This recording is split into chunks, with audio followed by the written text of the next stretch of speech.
성전에 계신 주 우리 주님 앞에 서서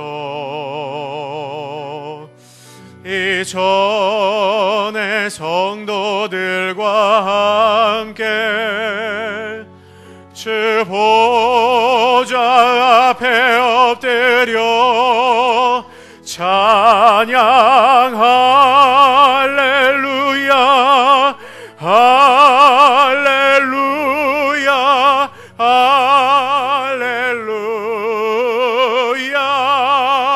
찬양 할렐루야 할렐루야 할렐루야 찬양 할렐루야 할렐루야 할렐루야 찬양 할렐루야 할렐루야 할렐루야.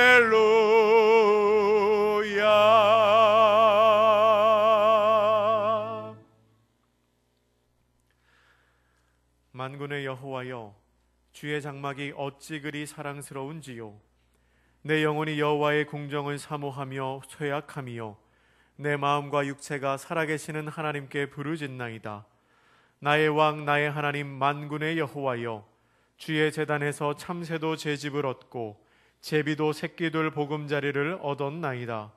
주의 집에 사는 자들은 복이 있나니 그들이 항상 주를 찬송하리이다. 아멘.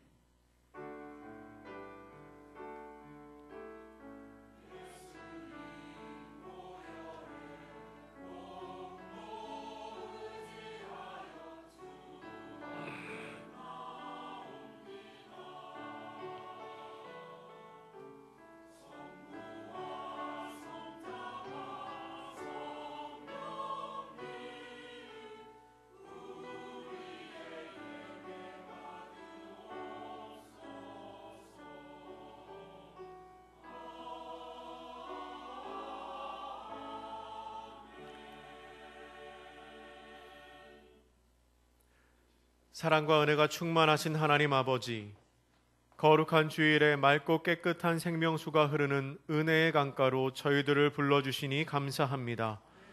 광야 같은 세상에 살면서 지치고 피곤했던 저희들이 오늘 이곳에서 참된 평안과 안식을 얻게 하여 주옵소서. 정성으로 드리는 우리의 기도와 찬미와 예물을 받아주시고 예비하신 은혜와 말씀으로 저희들의 심령을 채워 주옵소서. 모든 영광을 삼위일체 하나님께 올려드리며 예수님의 이름으로 기원하옵나이다. 아멘.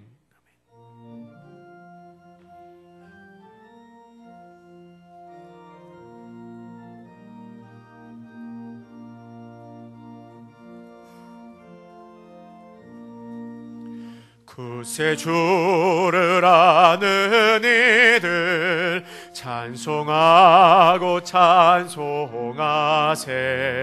마음과 뜻과 힘 다하여 경배 드리세. 주를 알지 못한 이들 주가 친히 인도하사 그의 피로 구속하니 찬송 부르세. 약한 사람 도움받아 시험 중에 참게 되니 모든 죄를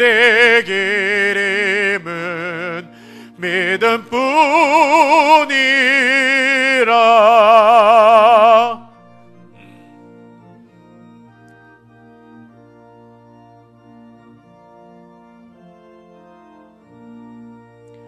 진리 되신 우리 주는 영원토록 변함없네.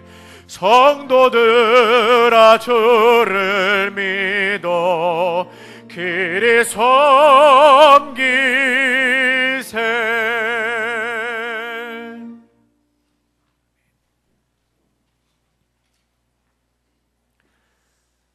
여호와는 나의 목자시니 내게 부족함이 없으리로다.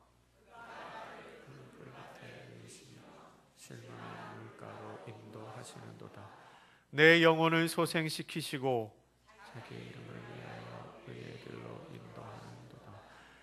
내가 사망의 음침한 골짜기로 다닐지라도 해를 두려워하지 않을 것은 주께서 나와 함께 하심이라. 주께서 내 원수의 목전에서 내게 상을 차려주시고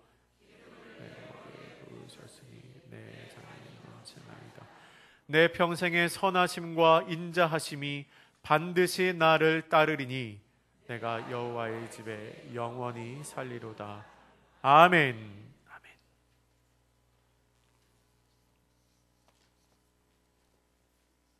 신실하신 하나님, 오늘도 저희에게 새로운 날을 허락하심을 감사합니다. 한 주간도 저희와 함께 하시고 저희의 연약함을 도우시고 거룩한 이 자리에 나와 예배하도록 인도하여 주신 은혜에 감사와 찬양을 드립니다. 주님, 지난 주간도 저희는 세상에서 빛을 발하기보다 오히려 교만하여 자기의 의를 드러내기 바빴습니다. 그런 저의 자신을 정당화하고 합리화하면서 남을 원망하고 탓하며 불평하는 일들에는 거침이 없는 삶을 살았습니다. 주님께서 저나보다 더 귀하게 여기시는 생명들을 향해 사랑의 마음을 품지 못하고 그래서 전도하는 것에 소홀했습니다. 저희의 연약한 믿음과 게으른 신앙으로 세상의 유혹을 부지런히 쫓던 죄를 고백하오니 용서하여 주시옵소서. 아멘. 이렇게 죄 많은 저희들이지만 오직 하나님의 은혜 하나만을 간구하며 이 자리에 나왔사오니 이 시간 저희를 정결케 하시고 새롭게 하여 주사 이 한 주를 살아가며 날마다 주님 안에서 새로워지고 변화되는 삶 살게 하여 주시옵소서. 아멘. 아멘. 저희들이 하나님을 알지 못하는 사람들에게 복음을 전할 때 강건한 믿음을 주시옵소서. 저희가 열심히 심으면 결국 그것을 자라게 하시는 이는 하나님이심을 믿고 신뢰하여 결과에 낙심하지 않고 최선을 다하게 하옵소서. 아멘. 저희 미담교를 통하여 이 지역의 복음화 되기를 간절히 원합니다. 살아계신 주님을 체험하는 귀한 역사가 있게 하시고 아멘. 이 귀한 하나님의 사역에 미담교회 모든 성도들이 예수 그리스도를 본받아 온전히 하나 되게 하옵소서. 아멘. 오늘도 영적인 부담을 안고 단위에 서신 주정한 목사님을 기억하시고 성령의 능력으로 덧입어 주셔서 힘있고 권세 있는 말씀을 증거하실 수 있도록 붙들어 주시옵소서. 아멘.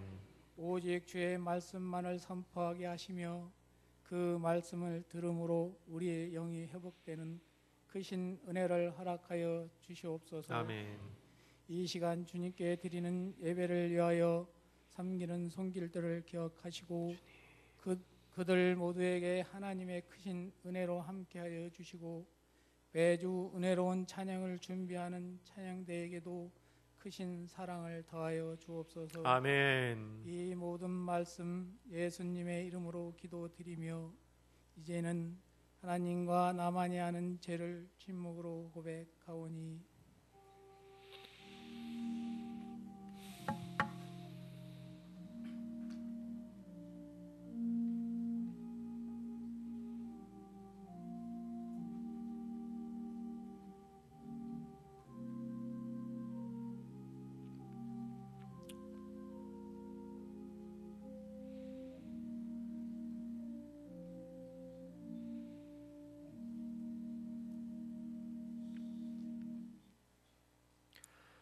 이러므로 내가 내게 말하노니 그의 많은 죄가 사하여졌도다.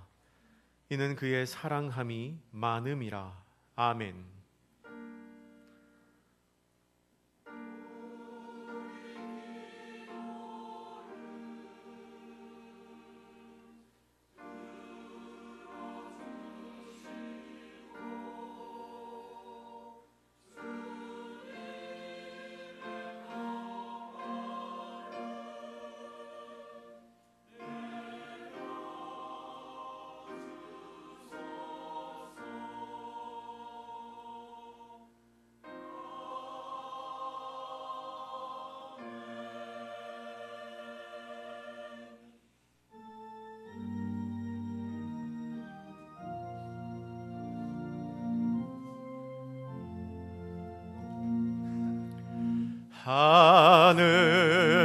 하늘에 계신 아버지,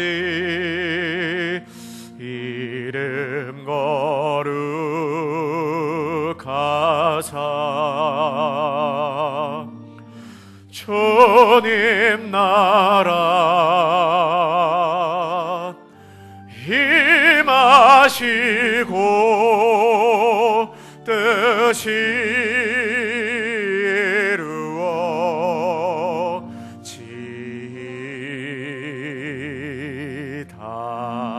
이루어지이다.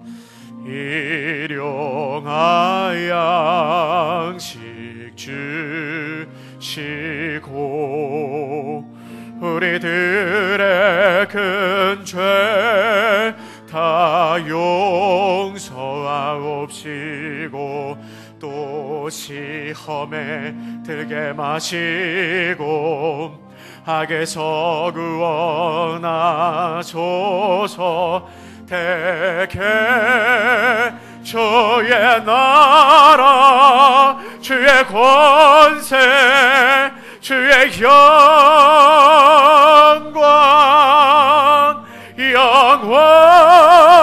영원히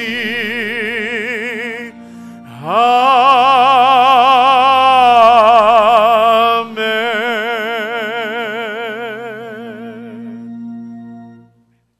오늘 우리에게 주시는 하나님의 말씀은 신약의 말씀 마태복음 16장 13절에서 25절 말씀입니다. 마태복음 16장 13절에서 25절 말씀을 받들어 읽겠습니다. 예수께서 빌립보 가이사랴 지방에 이르러 제자들에게 물어 이르시되 사람들이 인자를 누구라 하느냐. 이르되 더러는 세례 요한, 더러는 엘리야, 어떤 이는 예레미야나 선지자 중에 하나라 하나이다. 이르시되 너희는 나를 누구라 하느냐. 시몬 베드로가 대답하여 이르되 주는 그리스도시요 살아계신 하나님의 아들이시니이다. 예수께서 대답하여 이르시되 바요나 시몬아 내가 복이 있도다. 이를 내게 알게 하니는 혈육이 아니요 하늘에 계신데 아버지시니라. 또 내가 내게 이르노니 너는 베드로라. 내가 이 반석 위에 내 교회를 세우리니 음부의 권세가 이기지 못하리라. 내가 천국 열쇠를 내게 주리니 내가 땅에서 무엇이든지 매면 하늘에서도 매일 것이요 내가 땅에서 무엇이든지 풀면 하늘에서도 풀리리라 하시고 이에 제자들에게 경고하사 자기가 그리스도인 것을 아무에게도 이르지 말라 하시니라. 이때로부터 예수 그리스도께서 자기가 예루살렘에 올라가 장로들과 대제사장들과 서기관들에게 많은 고난을 받고 죽임을 당하고 제3일에 살아나야 할 것을 제자들에게 비로소 나타내시니 베드로가 예수를 붙잡고 항변하여 이르되 주여 그리 마옵소서. 이 일이 결코 주께 미치지 아니하리이다. 예수께서 돌이키시며 베드로에게 이르시되 사탄아 내 뒤로 물러가라. 너는 나를 넘어지게 하는 자로다. 내가 하나님의 일을 생각하지 아니하고 도리어 사람의 일을 생각하는도다 하시고 이에 예수께서 제자들에게 이르시되 누구든지 나를 따라오려거든 자기를 부인하고 자기 십자가를 지고 나를 따를 것이니라.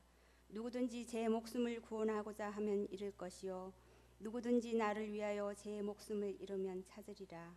아멘. 이는 살아계신 하나님의 말씀입니다. 아멘.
아멘.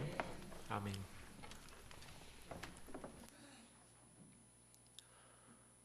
옛날에 어떤 사람이 있었는데요.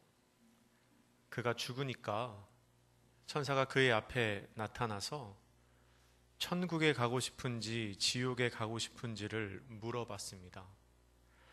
그러자 그 사람이 당돌하게도 이렇게 말을 했답니다.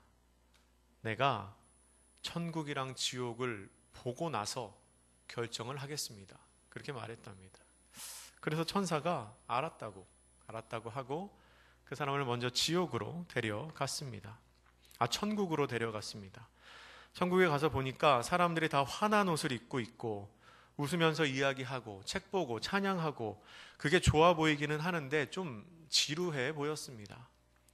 그리고 그 다음에 지옥에 가서 보니까 이 조명은 좀 어둡기는 해도 사람들이 술도 먹고 담배도 피고 도박도 하고 시끄러운 음악에 맞춰서 춤도 추고 하는 것이 천국보다 더 재미있게 보이는 겁니다. 그래서 이 사람이 천사한테 얘기했습니다. 나는 지옥에 가겠다고. 그래서 결국 지옥에 갔습니다. 그런데 지옥에 가기로 하고 내려가서 보니까 아까 와서 본 것하고는 영 딴판인 겁니다. 술 먹고 담배 피며 놀던 사람들은 다 어디로 가고 뜨거운 불구덩이와 그 속에서 괴로워하는 사람들밖에 보이지 않았습니다. 그래서 이 사람이 너무 깜짝 놀라서 옆에 있는 사탄에게 이렇게 물었습니다. 아니, 이게 어떻게 된 일입니까? 아까는 이렇지 않았는데 여기 왜 이렇게 됐지요? 그랬더니 그 사탄이 씩 웃으면서 이렇게 말했답니다. 너 아까는 관광비자로 왔고 영주권 있는 사람들은 여기 살아. 담임 목사님께서 가끔 성경 공부 인도하실 때나 아니면 교역자들끼리 있을 때 미국에서 있었던 경험을 말씀해 주실 때가 있습니다. 그리고 기회가 되면 외국에 나가서 좀 살아보는 것이 사고의 폭을 넓히는 데 많은 도움이 된다고 말씀을 하십니다. 그리고 이런 얘기를 하셨던 게 기억납니다. 여행을 하기 위해서 미국에 가는 것과 거기서 사는 거는 참 다르다. 진짜 미국을 알고 싶으면 그곳에서 스스로 돈을 벌어가면서 1년이라도 살아봐야 한다. 여러분, 이게 무슨 말일까요? 아무리 지금 미국 땅에 같은 공간에 있는 사람이라도 그곳에 다니러 온 사람과 거기서 살고 있는 사람이 느끼는 미국이라는 나라는 다르다는 겁니다. 어쩌면 미국에 사는 사람도 처음에 미국에 도착했을 때는 그곳을 방문하러 온 사람과 똑같은 느낌이었을지 모릅니다. 하지만 시간이 지나고 자기가 돈을 벌고 그 땅에서 어려운 일을 겪고 생각하지 못했던 상황을 맞닥뜨리면서 처음과는 그 생각이 많이 달라졌을 겁니다. 그렇다면 그렇게 생각이 변하게 되는 계기가 무엇일까요?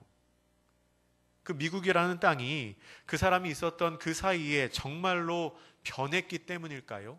아니면 그 사람이 처음에 미국이라는 나라를 제대로 이해하지 못했기 때문일까요?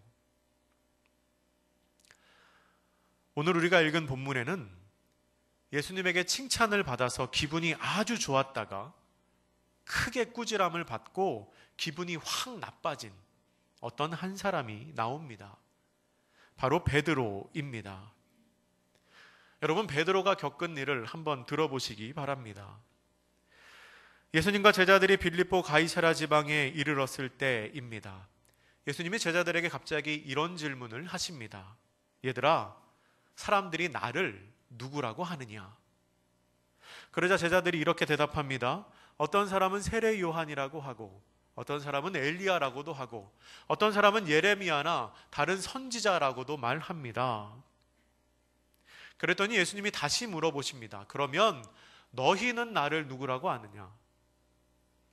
그랬더니 다른 제자들이 머뭇거리는 사이에 베드로가 큰 소리로 이렇게 대답했습니다. 주는 그리스도시요 살아계신 하나님의 아들이십니다. 그 대답을 들으신 예수님의 표정이 환해지셨습니다.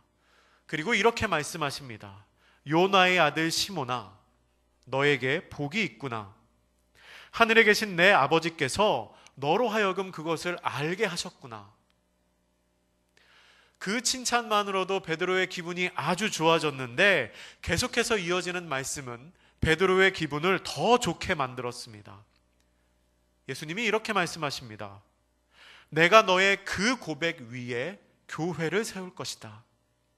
그리고 천국 열쇠를 너에게 줄 텐데 내가 땅에서 무엇이든지 매면 하늘에서도 매일 것이요 땅에서 무엇이든지 풀면 하늘에서도 풀릴 것이다. 여러분, 이게 무슨 말입니까? 이건 보통 칭찬이 아닙니다. 아마도 베드로는 예수님께서 지금 말씀하고 계신 교회와 천국 열쇠가 뭔지는 정확하게 이해를 하지 못해도 지금 예수님께서 자기에게 엄청난 칭찬을 하고 있다는 것을 느꼈을 겁니다. 옆을 살짝 보니까 다른 제자들이 부러워하는 눈길이 마구 쏟아집니다. 베드로는 마음이 아주 우쭐해졌습니다. 그 우쭐한 마음을 가지고 다시 예수님을 바라보는데, 그런데 갑자기 예수님이 진지한 표정을 지으시더니 알 수 없는 이야기를 하십니다. 가만히 들어보니까 자기가 예루살렘에 올라가면 장로들과 대제사장들에게 잡혀 고난을 당해 죽을 거라는 얘기를 하십니다. 그리고 나서 3일 만에 다시 살아날 거라는 이해할 수 없는 이야기를 하십니다. 그런데 그 얘기를 듣고 있던 베드로는 더 이상 가만히 듣고만 있을 수가 없었습니다. 왜냐하면 그런 일은 있을 수도 없고 있어서도 안 되는 일이었기 때문입니다. 예수님이 돌아가신다니요. 이게 말이 되는 얘기입니까? 예수님이 왜 돌아가셔야 됩니까? 예수님의 수제자로서, 또한 조금 전에 예수님에게 칭찬을 받은 사람으로서 베드로는 더 이상 가만히 있을 수가 없었습니다. 그래서 이렇게 말합니다. 예수님, 그렇게 하지 마십시오. 그런 일은 주님께 일어나지 않을 겁니다. 베드로는 그렇게 이야기하면서 속으로 생각하기를, 누구든지 예수님에게 해를 가하려는 사람이 있다면 자기가 가만두지 않겠다고 생각했을 겁니다. 그리고 예수님께서 자기의 이 진심을 알면, 자기의 이 마음을 예수님께서 아시면 자기를 더 칭찬해 줄 거라고 기대했을지도 모르겠습니다. 그런데 이게 어찌된 일입니까? 갑자기 예수님이 베드로에게 무섭게 화를 내시며 이렇게 말씀하십니다. 사탄아, 내 뒤로 물러가라. 너는 내 일을 방해하며 하나님의 일보다 사람의 일을 생각하는구나. 베드로는 어안이 벙벙해졌습니다. 도대체 무슨 일이 일어난 것인지 이해할 수가 없었습니다. 조금 전까지만 해도 자기를 칭찬하시며 교회를 세우시고 천국 열쇠를 주시겠다고 하더니 갑자기 사탄이라니요.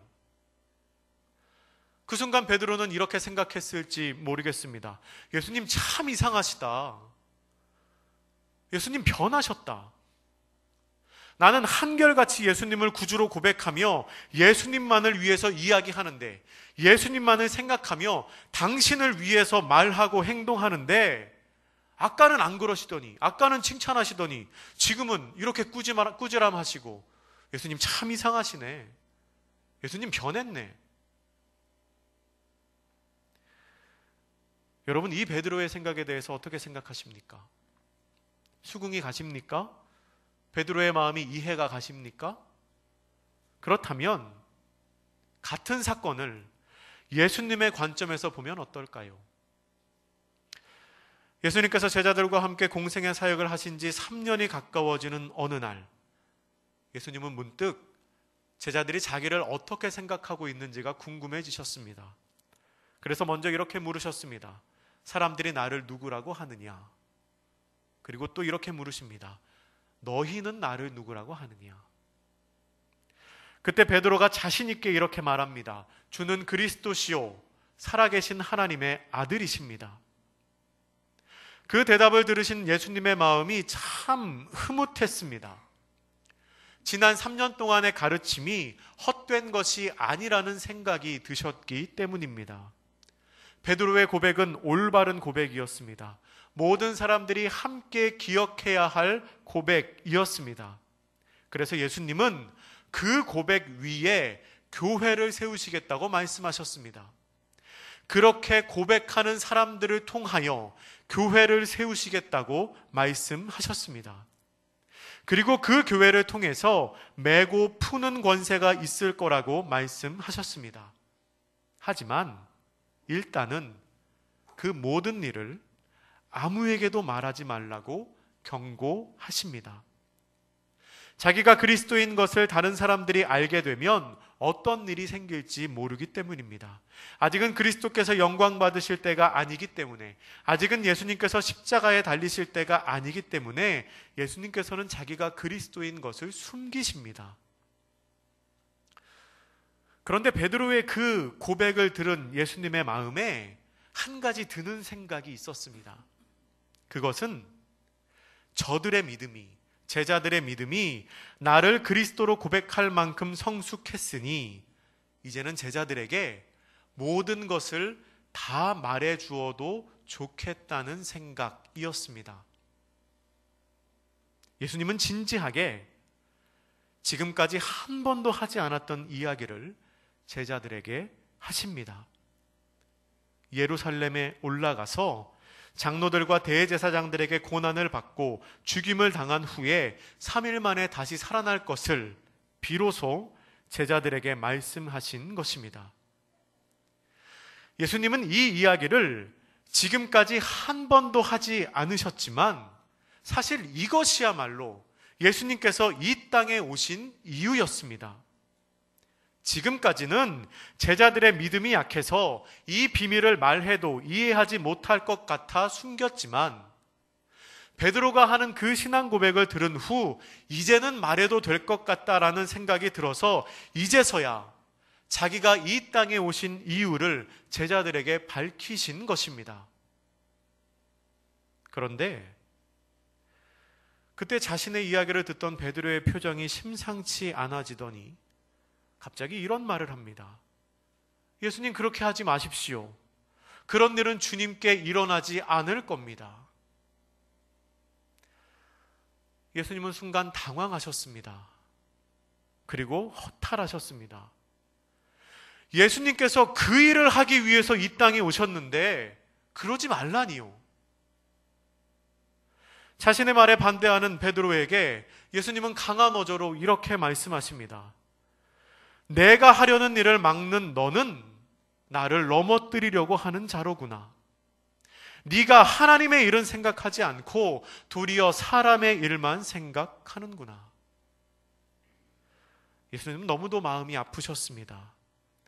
그리고 하나님의 일은 생각하지 않고 사람의 일로만 판단하려고 하는 베드로가 너무도 안타까우셨습니다. 같은 상황이라도 바라보는 관점이 이렇게 다를 수 있습니다.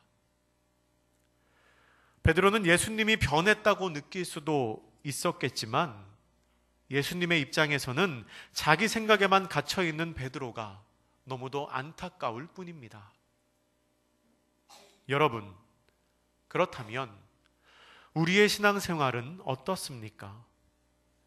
여러분은 혹시 예수님이 변했다는 생각 해보신 적 없으십니까? 기독교가, 교회가, 신앙생활이 내가 처음 생각했던 것과 좀 다르다고 느끼신 적은 없으십니까? 어떤 분이 이런 얘기하는 걸 들었습니다. 교회는 참 이상하다는 겁니다. 앞뒤가 너무 안 맞는다고 말씀하십니다. 무슨 소린가 하고 들어봤더니 이렇게 이야기합니다.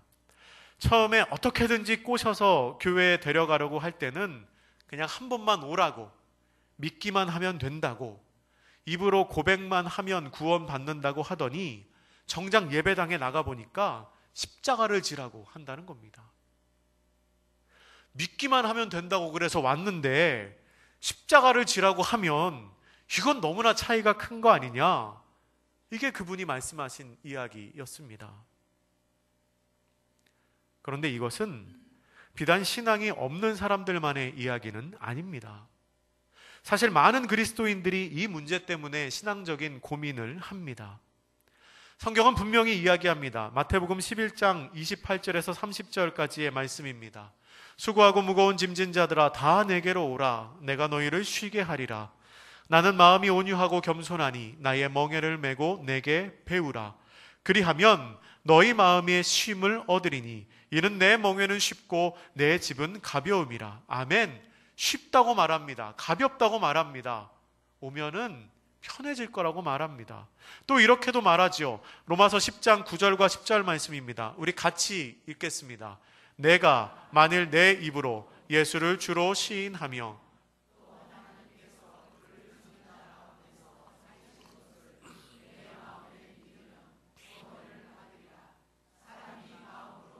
의에 이르고 입으로 시인하여 구원에 이르느니라. 아멘. 구원에 이르는 것이 매우 쉬워 보입니다. 누구나 어려움 없이 신앙생활 할 수 있는 것 같습니다. 그런데 오늘 본문에서처럼 이렇게도 말합니다. 마태복음 16장 24절과 25절입니다. 이에 예수께서 제자들에게 이르시되 누구든지 나를 따라오려거든 자기를 부인하고 자기 십자가를 지고 나를 따를 것이니라. 누구든지 제 목숨을 구원하고자 하면 잃을 것이요 누구든지 나를 위하여 제 목숨을 잃으면 찾으리라. 아멘. 또 이렇게도 말씀하시지요. 누가복음 14장 33절입니다. 같이 읽겠습니다. 이와 같이 너희 중에 누구든지 자기의 소유를 버리지 아니하면 능히 내 제자가 되지 못하리라. 아멘. 아까 읽었던 말씀과는 분명히 의미하는 바나 뉘앙스가 다릅니다. 다 하나같이 귀한 하나님의 말씀인데도 이 말씀들이 의미하는 바가 마치 서로 모순이 되는 것처럼 느껴집니다. 우리는 교회 생활하면서 실질적으로 이런 일들을 맞닥뜨리기도 합니다. 처음에 교회에 나올 때는 아무것도 모르기 때문에 별로 부담이 없습니다. 그런데 다니다 보면 알게 모르게 조금씩 부담이 됩니다. 신앙생활이 부담이 됩니다. 처음에는 주일 오전에만 나가서 예배드리면 되는 줄 알았는데 조금 있으니까 주일 오후에도 예배를 드려야 할 것 같습니다. 그러고 보니 수요일에도 금요일에도 심지어는 새벽에도 나가야 될 것 같다는 생각이 듭니다. 헌금 생활도 마찬가지이지요. 처음에는 주일 헌금만 하면 되는 줄 알았는데 옆에 사람들 보니까 감사 헌금도 하고 11조도 하고 건축 헌금도 하고 이게 다 뭡니까? 또한 그렇게 눈에 보이는 예배나 헌금뿐만 아니라 순간순간 우리가 믿음의 결단을 해야 할 때는 또 얼마나 많습니까? 화가 나도 억울한 일을 당해도 괜한 오해를 받아도 신앙인이라는 그리스도인이라는 명목 하에 참아야 하는 일이 또 얼마나 많습니까?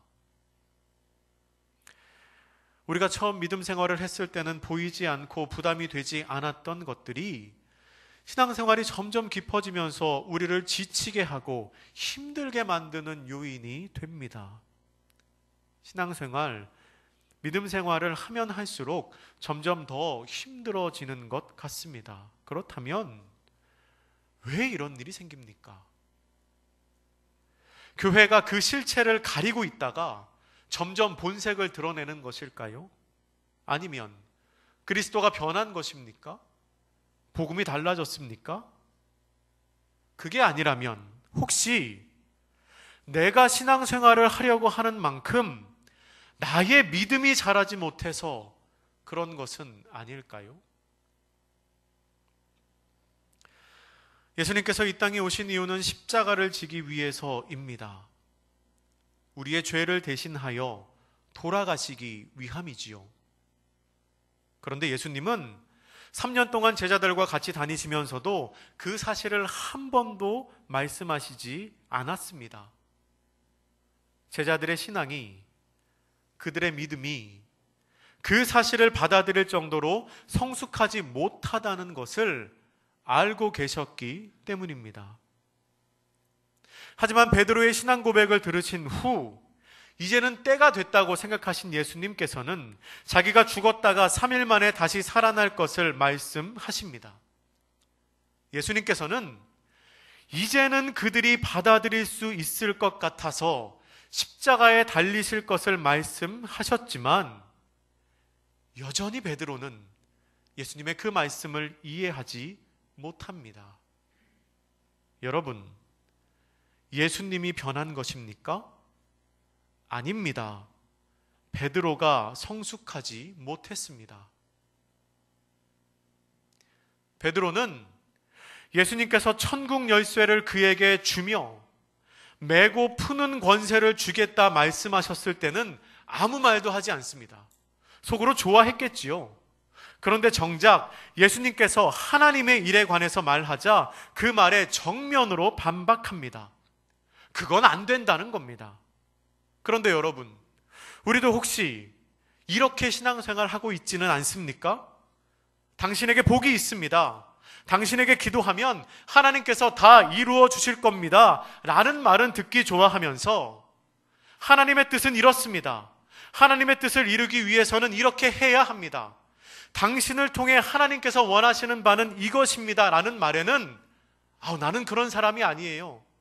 나는 그 일을 할 수 없어요.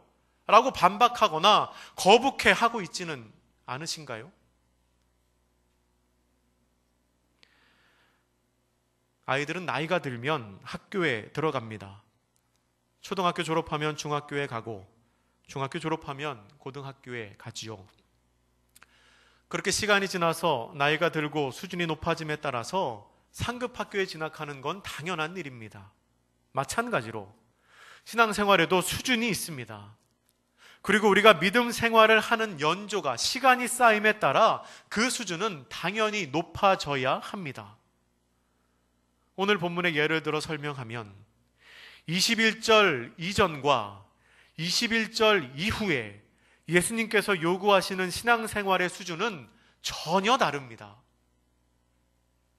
예수님은 자신을 그리스도로 고백하는 베드로를 칭찬하셨지만, 그 고백이 참 귀하다라고 칭찬하셨지만 베드로가 그 수준에 머무는 것을 원하지는 않으셨습니다. 예수님은 18절과 19절 말씀을 보며 좋아하는 수준에 그치는 성도가 아니라 24절 말씀을 보며 아멘으로 화답할 수 있는 성도를 원하십니다. 그러니까 내가 천국 열쇠를 주겠다, 너에게 메고 푸는 권한을 주겠다라는 말씀을 듣고 그 말씀을 좋아하는 것으로 그치는 성도가 아니라, 누구든지 나를 따라오려거든 자기를 부인하고 자기 십자가를 지고 나를 따를 것이니라는 말씀에 아멘으로 순종하는 성도를 원하신다는 겁니다. 여러분은 어떠십니까? 베드로처럼 예수님을 그리스도로 고백하십니까? 그것만 해도 귀합니다. 그렇게 예수 그리스도를 그리스도로 나의 구주로 고백하는 여러분에게 하나님의 은혜가 반드시 있을 것입니다. 하지만 예수님께서 원하시는 수준은 그 정도가 아닙니다. 예수님은 여러분이 24절 말씀의 수준까지 이르기를 원하십니다. 그저 주님을 그리스도로 고백하는 것에서 그치는 것이 아니라 그 주님을 따라가는 사람, 그 주님을 따라가기 위해서 자기를 부인하고 자기 십자가를 지는 사람이 되기를 원하십니다. 바라기는 이 자리에 있는 우리 모두가 그런 사람들이 되면 참 좋겠습니다. 저와 여러분이 각자 자기 십자가를 지고 주님의 뒤를 성실히 따를 수 있기를 축복합니다. 그리고 우리가 그렇게 했을 때에 25절에 나와 있는 것처럼 결국 그것이 나 자신을 살리는 일이 될 것입니다.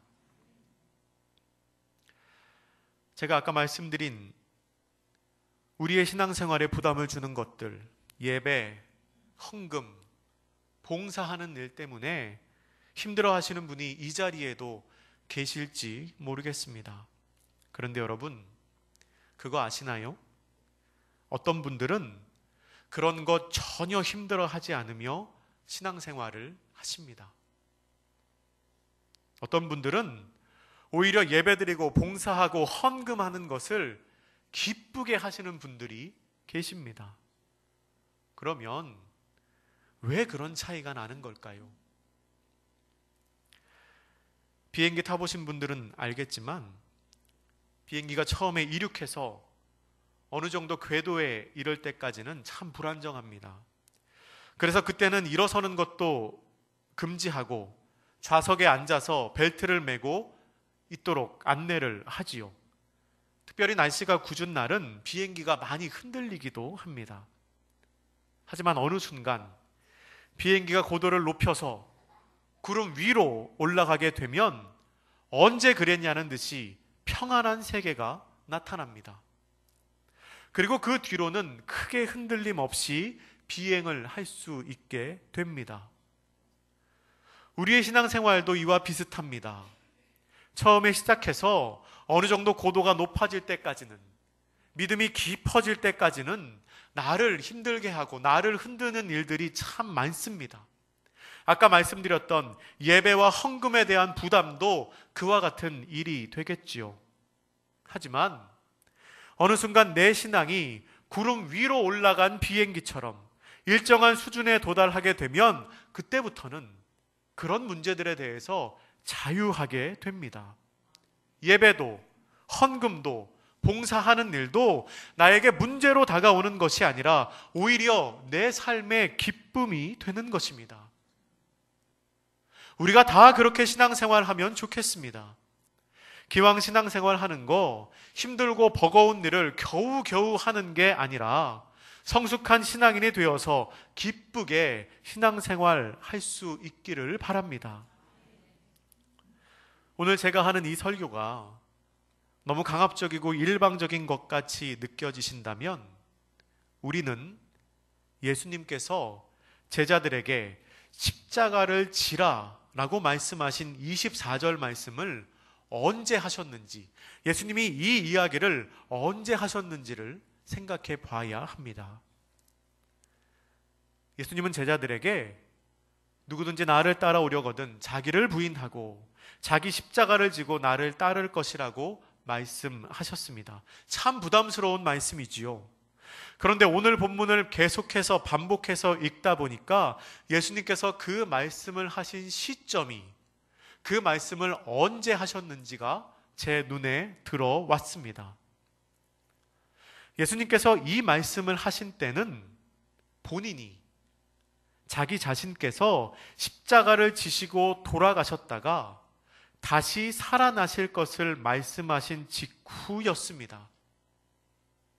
그러니까 21절에서 자기가 예루살렘에서 고난을 받고 죽임을 당할 것을 말씀하신 후에야 24절에서 너희도 십자가를 지라 라고 말씀하신 것입니다. 여러분, 우리는 기억해야 합니다. 예수님은 우리에게만 믿음과 순종을 강요하시는 분이 아니십니다. 예수님은 본인이 먼저 믿음과 순종의 모범을 보이셨습니다. 예수님은 우리를 대신할 십자가를 지셨고 죽으셨고 살아나셨습니다. 그렇게 먼저 십자가를 지고 가시는 예수님의 뒤를, 우리를 위한 십자가를 지고 가시는 예수님의 뒤를 우리가 어떻게 맨몸으로 따를 수 있겠습니까? 사랑하는 미담교회 성도 여러분, 이미 우리의 죄로 인한 십자가를 지고 가신 예수님을 이제는 우리가 각자의 십자가를 지고 따를 수 있기를 바랍니다. 비록 십자가를 지고 가더라도 그리스도를 따르는 그 길이 나에게 더욱 유익한 길임을 깨닫고 고백만 하는 신앙을 벗어나 고백하며 주님을 따르는 신앙으로 변화되는 저와 여러분이 되시기를 주님의 이름으로 축복합니다. 기도하겠습니다. 사랑의 주님, 죄 많은 저희들을 부르셔서 주를 알게 하시고 주님의 자녀 삼아 주시니 참으로 감사합니다. 주님께서 저희를 사랑하시는 만큼 저희가 더욱 성숙한 신앙인이 되어 주를 따르기를 원합니다. 먼저 십자가를 지고 가신 예수님을 본받아 저희도 각자의 십자가를 지고 주를 따르는 미담의 모든 성도가 되게 하여 주옵소서. 사람의 일을 생각하는 것이 아니라 하나님의 일을 바라보는 저희들이 되게 하여 주옵소서. 감사드리며 예수님의 이름으로 기도드립니다. 아멘. 나는 전능하신 아버지 하나님, 천지의 창조주를 믿습니다. 나는 그의 유일하신 아들 우리 주 예수 그리스도를 믿습니다. 그는 성령으로 잉태되어 동정녀 마리아에게서 나시고 본디오 빌라도에게 고난을 받아 십자가에 못 박혀 죽으시고 장사된 지 사흘 만에 죽은 자 가운데서 다시 살아나셨으며 하늘에 오르시어 전능하신 아버지 하나님 우편에 앉아 계시다가 거기로부터 살아있는 자와 죽은 자를 심판하러 오십니다. 나는 성령을 믿으며 거룩한 공교회와 성도의 교제와 죄를 용서받는 것과 몸의 부활과 영생을 믿습니다. 아멘.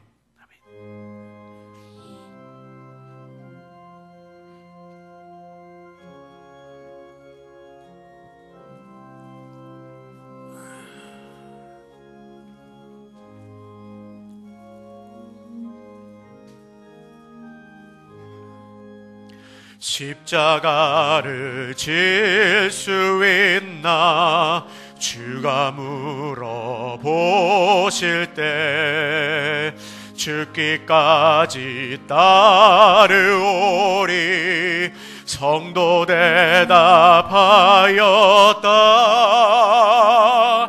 우리 우리의 심령 주의 것이니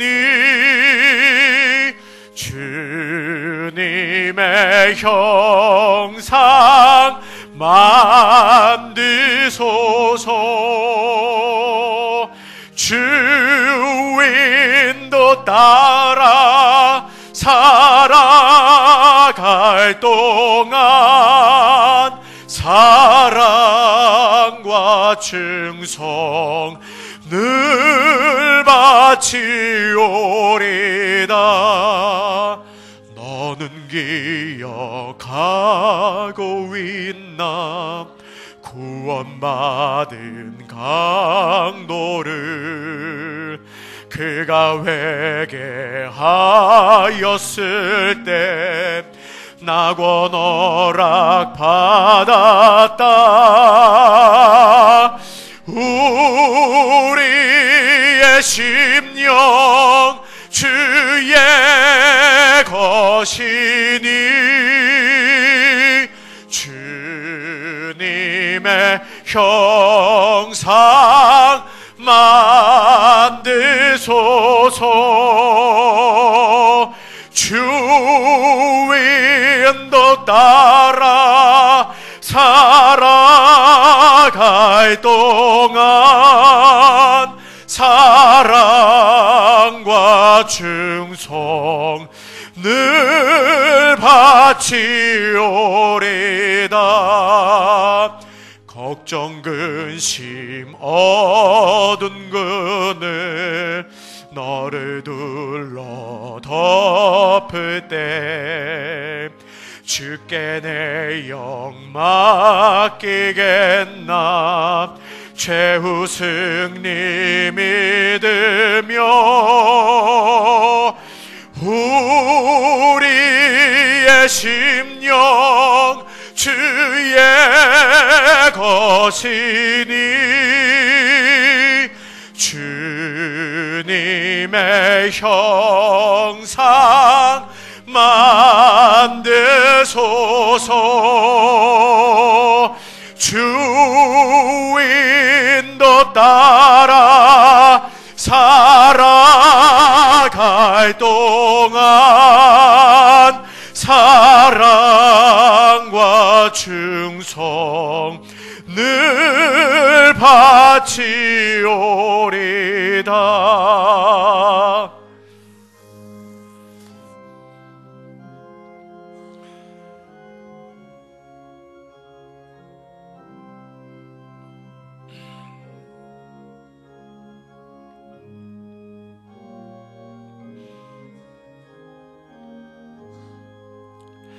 이런 일 다 할 수 있나 주가 물어보실 때 용감한 자 바울처럼 선뜻 대답하리라. 우리의 심령 주의 것이니 주님의 형상 만드소서. 주 인도 따라 살아갈 동안 사랑과 충성 늘 바치오리다.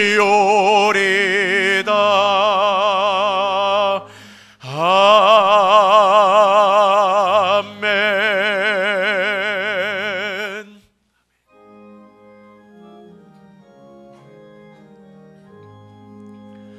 만복의 근원 하나님 온 백성 찬송 드리오.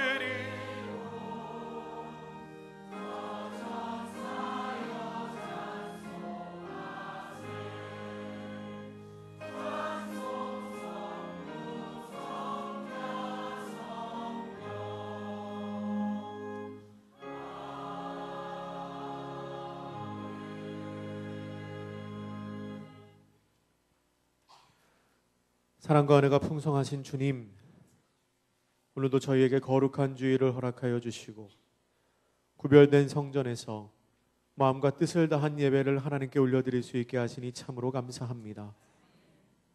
주님, 이 시간 이 자리에 모인 주의 백성들이 주님께서 우리에게 허락하신 것들 중에 일부를 구별하여 다시 하나님께로 돌려드립니다. 마음과 정성을 다하여 드리는 이 예물을 주님께서 받아 주옵소서. 이 예물이 쓰이는 곳마다 하나님의 영광이 드러나게 하시며 주님의 일에 귀하게 사용될 수 있도록 주께서 인도하여 주옵소서. 11조 예물을 드립니다. 감사 헌금을 드립니다. 구별하여 건축 헌금을 드립니다. 하나님께 드리는 모든 손길을 주께서 기억하시사 드리는 것보다 더 큰 것으로 주께서 갚아 주옵소서. 마음은 있지만 드리지 못하는 안타까운 심령들이 있다면 주님께서 그 마음을 위로하여 주시고 그들이 원하는 것보다 더 큰 것으로 하나님께 돌려드릴 수 있도록 그 삶의 은혜와 복을 허락하여 주옵소서. 아버지 하나님, 주님께서 은혜로 세워주신 우리 미담교회를 든든히 붙잡아 주시기를 간절히 구합니다. 이 교회가 하나님의 뜻을 감당하는 교회가 되게 하여 주시옵소서. 주님의 뜻을 온전히 깨달아 선교하는 교회가 되게 하여 주시고 이 지역의 구원의 방주가 되는 교회가 되게 하여 주시고 많은 사람들이 주의 전으로 나와 위로를 받고 하나님의 평안을 누리는 주의 성전이 되게 하옵소서. 이 교회를 세워가는 당회원들과 안수직원들, 직분자들을 기억하여 주시사 저들이 먼저 기도하게 하시며 주께서 맡기신 사명을 잘 감당할 수 있도록 주님께서 모든 여건과 마음의 열정을 허락하여 주옵소서. 교회학교와 남녀선교회와 찬양대를 기억하여 주시사 저들이 그 하는 것을 통하여 하나님을 더욱더 잘 알게 되며 그 모든 것을 통하여 주님께 영광 돌리며 그들이 각자가 맡은 일을 잘 감당할 수 있도록 주님께서 재능과 지혜와 은혜를 허락하여 주옵소서. 출타 중이신 목사님을 위하여 기도합니다. 주님, 오고 가는 모든 길에 주님 동행하여 주시고 이 기간 동안 지혜와 성령의 능력과 건강을 더하여 주셔서 돌아오실 때에는 이전보다도 더욱 강건하여진 모습으로 주님의 은혜와 성령의 충만한 모습으로 돌아오셔서 주의 일을 더욱더 힘있게 감당하실 수 있도록 주께서 은혜를 허락하여 주시옵소서. 미담의 환우들을 위하여 기도합니다. 몸이 아프신 분들 주님 다 아시지요. 각각의 아픈 부위를 주님께서 만져주시고 붙잡아 주시사 치료하여 주옵소서. 예배 자리에 나오고 싶지만 몸이 불편하여 나오지 못하는 모든 우리 미담의 성도들 주님 기억하여 주시사 어디에 있든지 그곳에서도 같은 은혜로 지켜주시고 속히 그 육신의 건강이 회복되어 예배 자리에 나와 하나님을 바라보는 날이 속히 올 수 있도록 주님께서 은혜를 허락하여 주옵소서. 우리 미담교회 각 가정이 하나님의 말씀이 선포되며 주님을 찬양하는 일이 끊어지지 않으며 기도하는 모든 것이 응답받는 믿음의 가정 되기를 간절히 구합니다. 각 가정마다 함께 하시는 주님, 저들이 우리 집에 성령 하나님께서 동행하고 계신다는 것을 믿고 깨닫게 하시며 그것으로 말미암아 감사하고 늘 주님과 동행하는 각 가정이 되게 하여 주시옵소서. 아버지 하나님, 지난밤에 이곳에서 멀리 떨어진 네팔 땅에 참으로 끔찍한 일이 벌어졌습니다. 우리는 그 일이 왜 일어났는지를 모릅니다. 하나님의 뜻이 어디 있는지를 모릅니다. 그저 우리가 할 수 있는 것으로 절박한 심정을 안고 주께 기도할 뿐입니다. 아버지 하나님, 간절히 구하기는 우리가 드리는 이 기도가 하늘 보좌에 상달되어 주님의 마음을 움직이시사 그곳에 성령 하나님 임재하여 주시고 위로하여 주시고 함께하여 주시기만을 간절히 구합니다. 너무 많은 사람들이 죽었습니다. 너무 많은 사람들이 다치고 집을 떠나 괴로워하는 사람들이 너무나 많습니다. 아버지 하나님, 이 일을 통하여 우리가 같은 아픔을 갖고 기도하기를 원합니다. 또한 주께서 위로하여 주시기를 간절히 구합니다. 우리로서는 할 수 있는 것이 없지만 우리가 주의 도우심을 구하며 기도하오니 주님, 우리의 기도에 응답하시사 저들을 위로하여 주옵소서. 저들과 함께하여 주옵소서. 감사드리며 예수님의 이름으로 기도드립니다. 아멘.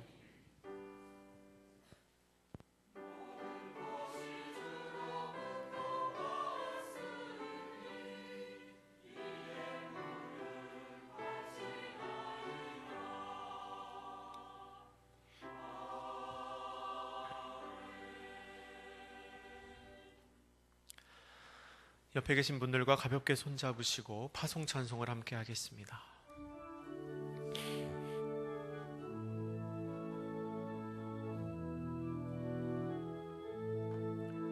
나의 힘이 되신 여호와여, 내가 주님을 사랑합니다. 주는 나의 반석이시며 나의 요새시라. 주는 나를 건지시는 나의 주, 나의 하나님, 나의 피할 바위시요 나의 방패시라. 나의 하나님, 나의 하나님, 구원의 뿌리시요 나의 산성이라. 나의 하나님, 나의 하나님,